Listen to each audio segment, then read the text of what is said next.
कैसे हैं आप सब। फ्रेंड्स, आज मैं आपके साथ आंवला कुटा की रेसिपी शेयर करने वाली हूँ। ये आंवला कुटा इतना टेस्टी बनता है कि ये आपके खाने के स्वाद को 10 गुना बढ़ा देगा। आप इसे रोज़ रोज़ खाना चाहेंगे और इसे बनाना बहुत ही इजी है। आप इसे साल भर तक स्टोर करके रख सकते हैं। बिना धूप के ये आंवला कुटा आपका बनकर रेडी हो जाएगा। तो चलिए फ्रेंड्स, बनाना स्टार्ट करते हैं अपने आंवले कुटे की रेसिपी को। आंवले का कुटा बनाने के लिए यहाँ पर मैंने 500 ग्राम आंवले को अच्छी तरह से धो के पोंछ के लिया हुआ है। आपको इस तरह का आंवला लेना है, थोड़ा येलोइश कलर का। इसमें कसैलापन बहुत कम होता है, तो इसलिए मैंने इस तरह का आंवला लिया है। अब इसे हम छोटे छोटे पीसेस में कट करके चॉपर में चॉप करेंगे।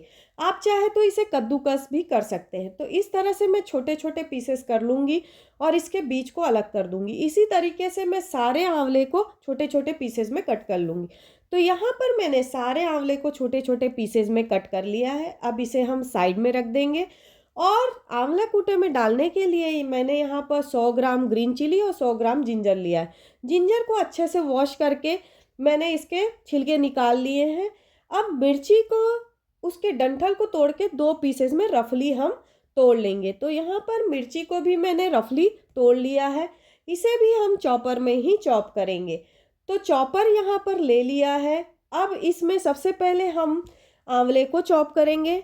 तो यहाँ पर जितना आंवला इसमें आ सकता है उतना हम डाल देंगे और इसका ढक्कन लगा के अब चॉपर से हम इसे चॉप कर लेंगे। बीच में एक बार हम खोल के जो थोड़े बहुत चॉप नहीं हुए रहेंगे उसको हाथों की सहायता से अंदर करके फिर से चॉपर से चॉप कर लेंगे। तो यहाँ पर मैंने आंवले को चॉपर से चॉप कर लिया है। आप देख सकते हैं कितना अच्छे से चॉप हो गया है। अब इसी तरीके से हम सारे आंवले को जो चॉप कर लेंगे और इसे एक बर्तन में डाल देंगे। अब फिर से हम चॉपर ले लेंगे और सबसे पहले हम इसमें मिर्ची को डालेंगे। मिर्ची को डालने के बाद अदरक को हम छोटे छोटे पीसेस में कट करके डाल देंगे और ढक्कन लगा के अब इसे भी हम चॉपर से चॉप कर लेंगे और बीच बीच में खोल के इसे हाथों की सहायता से अंदर करेंगे। तो यहाँ पर ये अच्छे से चॉप हो चुका है।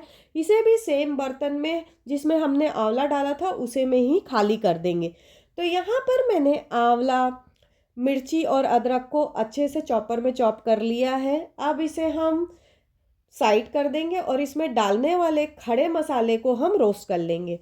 तो उसके लिए यहाँ पर मैंने एक पैन ले लिया है। इसमें सबसे पहले हम 1.5 टेबलस्पून सौंफ डालेंगे। उसके बाद 1 टेबलस्पून जीरा डालेंगे। देन इसके बाद 1/2 टेबलस्पून हम मेथी दाना डालेंगे और 2 टेबलस्पून हम सरसों डालेंगे। तो यहाँ पर मैंने काले रंग के सरसों का यूज़ किया है। अब इसमें 7 to 8 हम लौंग डाल देंगे।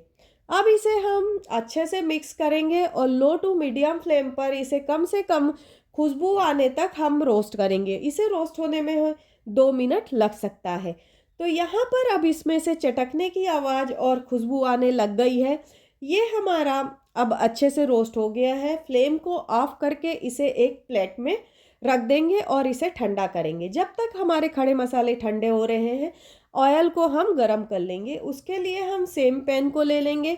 अब इसमें हम 180 ग्राम सरसों ऑयल डाल देंगे और इसे हाई फ्लेम पर धुआं निकलने तक हम गरम करेंगे। तो ये इसमें से अब धुआं निकलने लग गया है, ये अच्छे से गरम हो गया है। अब फ्लेम को ऑफ करके इसे भी हम हल्का ठंडा कर लेंगे। तो यहाँ पर जो हमारे खड़े मसाले थे वो अच्छे से ठंडा हो गए हैं। अब इसे हम ग्राइंड कर लेंगे। तो इसे मैंने ग्राइंडर जार में डाल लिया है। अब इसे हम ग्राइंड कर लेंगे। तो यहाँ पर खड़े मसाले हमारे ग्राइंड हो गए हैं। इसे हम साइड में रख देंगे। अब जो हमने बर्तन में आंवला, मिर्ची और अदरक को चॉप किया था उस बर्तन को ले लेंगे।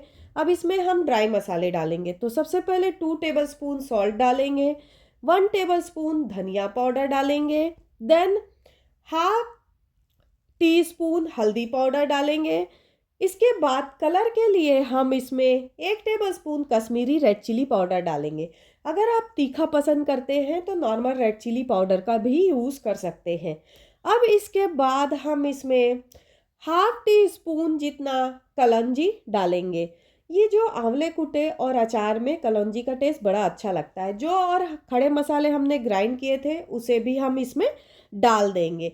देन इसके बाद सारे चीज़ों को हम अच्छे से मिक्स कर लेंगे ताकि मसाले जो हैं उसमें अच्छे से मिक्स हो जाए। अब लास्ट में हम इसमें जो ऑयल हमने गरम किया था वो हल्का सा ठंडा हो गया है, उसे भी हम इसमें डाल देंगे। डालने के बाद इसे भी हम अच्छे से मिक्स कर लेंगे। देन मिक्स करने के बाद आप देख सकते हैं ये अच्छे से मिक्स हो गया है। अब जो हमने ऑयल डाला था वो हल्का गर्म है, तो अब इसे हम थोड़ा ठंडा कर लेंगे। तो यहाँ पर ऑयल भी जो डाला था वो अच्छे से ठंडा हो गया है। अब हम लास्ट में इसमें 2 टेबलस्पून विनेगर डालेंगे। विनेगर डालने के बाद इसे भी हम अच्छे से मिक्स कर लेंगे।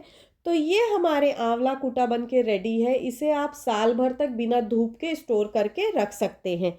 अब इस तरह के हम जार ले लेंगे और इस जार में हम सारे जो हमारा आंवला कुटा है उसे हम डाल देंगे। तो ये हमारी आंवला कुटा बन के रेडी हो गई है फ्रेंड्स। अगर ये वीडियो आपको अच्छी लगी हो तो इसे लाइक और शेयर करना ना भूलें। और फ्रेंड्स, अभी तक आपने मेरे चैनल को सब्सक्राइब नहीं किया है तो सब्सक्राइब कर ले और बेल आइकन पे क्लिक करना ना भूलें ताकि जो भी मैं नया वीडियो डालूं उसका नोटिफिकेशन आपको मिल जाए।